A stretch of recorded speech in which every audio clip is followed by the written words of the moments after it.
If somebody hasn't heard of and after this year, they just are not a fan of hip hop. Go subscribe, yeah, subscribe. Hey, what's up, y'all? Welcome to Brews and Reviews. It's knowledge. Today, I'm counting down my top 10 albums of 2021. It was a great year in music. The beats, the lyrics, the flows, all on point. This was a very difficult list to throw together. So without further ado, let me get into it. At number 10, I got Rome Streetz and DJ Muggs' Death and the Magician, the breakout project for one of the most, if not the most, prolific artist of the year, and his smooth flow was on full display over these trademark Muggs beats. And Muggs provides his dark tone for these dark bars that are full of metaphors and double entendres from Rome. Not only a breakout project, but a breakout year for Rome Streetz. This dude has had 4 incredible albums, very consistent, and he even got signed to Griselda. I can't wait to hear that project. That just might be his best yet. But right now, we got Death and the Magician at number 10. Standout tracks on this are Horn and Halo, Wheel of Fortune, High Explosive, and the incredible top 10 song of the year, Zig Zag Zig. Number 9, I got Aesop Rock and Blockhead, Garbology. The dynamic duo returned after a bit of a hiatus where Aesop handled a lot of his own production, but the chemistry was still there after all these years, and it was apparent. This was a concept album of sorts that reminded me at times of Aesop's last producer collaboration, Malibu Ken. And on these Blockhead beats, Aesop kicked his trademark esoteric words, highest vocabulary in rap. Don't forget, we still hear it here. Plus his dark humor and introverted themes lyrically. Standout tracks on Garbology are Abandoned Malls, Flamingo Pink, Jazz Hands, and Difficult. At number 8, fittingly, I've got Westside Gunn's Hitler Wears Hermes 8, his best in the series. And yeah, I'm cheating a bit because I'm putting both side A and side B here at number 8. I couldn't separate them. And Westside Gunn, even though they were released separately, he did say they're a double album, so I think I'm okay to count them together. And while this, of course, can't compare lyrically to Aesop Rock, and Gunn cannot compare flow-wise to Rome Streetz, this is just a fun, enjoyable album for the beats and the very gifted guest stars. Rome Streetz being one of the best among them, and another reason why he was having a breakout year. Other incredible guests on this were Stove God Cooks, Benny and Conway, of course, and Makhami. All of those provided some interesting levels and juxtaposition to Westside Gunn and what he does, as he served as more of a curator of this album, and nothing wrong with that if he didn't stand out lyrically because he brought people who did.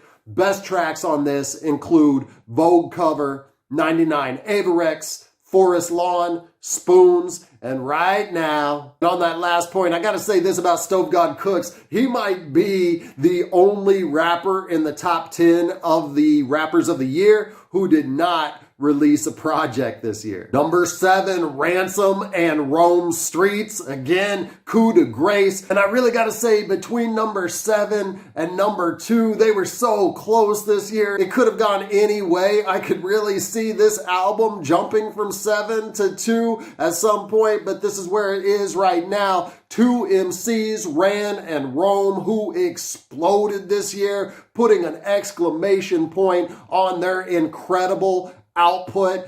Definitely the best album from both of them, in my opinion, and maybe the most raw display of emceeing this year. They were both relentless on this with bar after bar, and we already knew the chemistry was there after they appeared on each other's tracks throughout the year, but Coup de Grace lived up to all the hype. If somebody hasn't heard of Roam and Ran after this year, they just are not a fan of hip hop. Best tracks on this include No Remorse, Silent Murderers, Pray for the Weak, and the best storytelling of the year in Claudine. Number 6, Grip. I Died for This. Major label debut of the year from this man right here. Rookie of the year. Give it to him. And I knew when I heard Snub Nose previously that he was going to blow up on the underground. Little did I know that he'd signed to Shady and get this much widespread appeal, but it's so nice to see rappers with actual talent blow up and have some mainstream success that doesn't always happen. And this may actually be the first time in hip-hop history that a rapper got more experimental after being signed.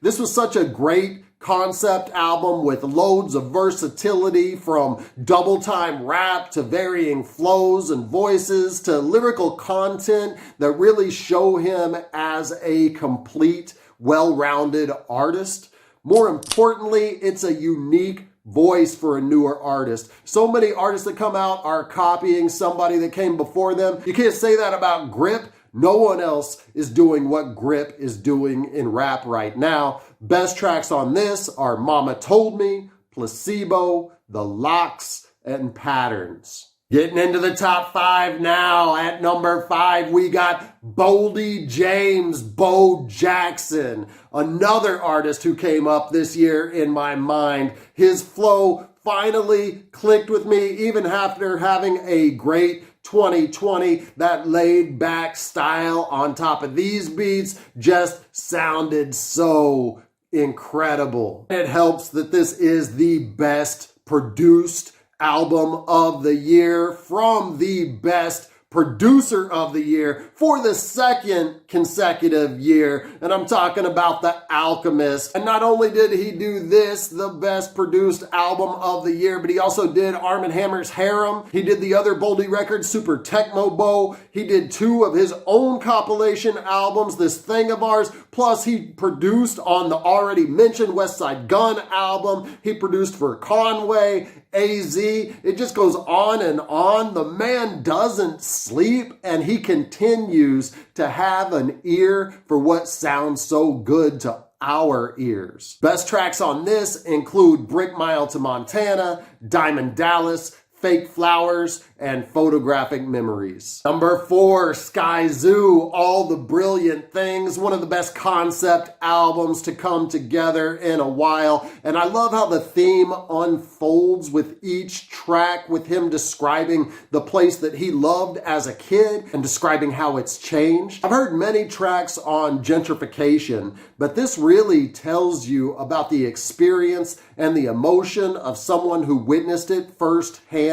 The descriptive ability that Skyzoo has in his lyrics is unparalleled. It puts you right there, seeing what he's seeing, feeling what he's feeling. The jazzy production also fits Sky's voice so well as he weaves his lyrics through it. In fact, he sounds so effortless over these beats that it's easy to miss how technically gifted Skyzoo is as a rapper because it just sounds so effortless. Best tracks on this are Free Jewelry, I Was Supposed to Be a Trap Rapper, Culture-ish, and Bed-Stuy is Burning. Number 3, Little Sims, Sometimes I Might Be Introvert. This one hit me out of left field. Not being familiar with her work before and going into this blindly, I just didn't expect what I heard when I was hit over the head with that very first track. And Sims sequencing Introvert as the first track was genius. It showed what she could do with her flow. It showed what she could do lyrically, and it introduced the concept of the album. Over an hour of music and 19 tracks, yet you don't feel the length of it. That's because Sims keeps you engaged with so many different styles and flows and subject matter. She's taken us from dance tracks to headphone lyrical joints to Caribbean flavored tracks. It's just so diverse in what she does, but all executed really well. And there's something to be said about an artist who's foreign to the US, who's using an art form from the US to give it back to us and say so many relatable things. This is truly universal music. The best tracks on this are Introvert, I Love You, I Hate You, Speed, and Point and Kill. Number 2, Hus Kingpin, Portishus. This came out in January of 2021 and never let go of its space in the top 3 albums of the year. Great album after great album dropped, but Portishus remained better than 99% of those. And if Bo Jackson is the best produced album of the year, this is definitely a very, very close second. It's amazing to me how Hus Kingpin captured the essence of Portishead using all these different producers and MCs. They were truly gathering around his vision of this. And for the beats, while capturing that essence of Portishead, they didn't just lift direct chunks of the music as samples. Although the samples are there, they're chopped in a way to make this a really unique experience. So it doesn't feel like somebody rapping over Portishead beats, and it doesn't feel like a Portishead project alone. It feels like a Hus Kingpin project that captures the essence of Portishead. Lyrically, Hus is one of the hardest abstract poets in the rap game, which is a really rare combo. Most of the time when we think of an abstract lyricist, they don't always have the dark edge that Hus displays here. We got a long album at 20 tracks without a lot of changes in tempo or mood, but yet it remains engaging and intriguing throughout. And that's a testament to Hus Kingpin's talent. The best tracks on this are Who Made You Look, Meet the Poet, Ageless, and Dark Morning. At number 1, you've probably guessed it by now, given its absence in other places. It is Makhami, Pray for Haiti. Speaking of breakout years and more widespread appeal, no one had a year like Makhami. It was his year after already being respected as one of the best in the underground, despite most rap fans not hearing even a fraction of his projects. He decided to go straight to streaming and team up with Westside Gun again and the Griselda marketing machine. Maybe more importantly, the Griselda producers, among them and the best production here coming from Conductor Williams,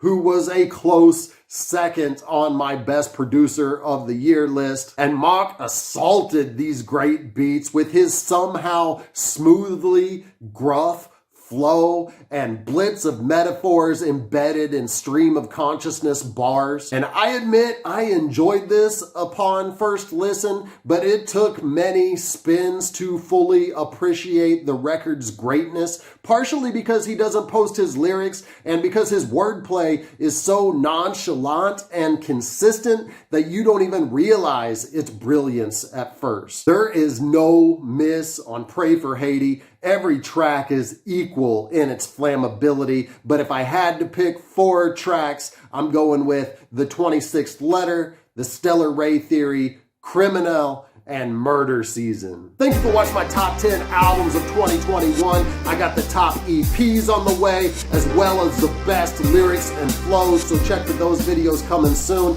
If you like this, hit like and hit me up in the comments. If you didn't like it, also let me know why in the comments. I drop hip-hop and hops related content consistently, so subscribe to my channel now, and until I see you next time, keep buzzing. Fucking man says subscribe. But if he's on his channel saying that somebody's album is better than mine, unsubscribe to that motherfucker. No, your album's the best, man. There you go. Subscribe. Yeah. Subscribe.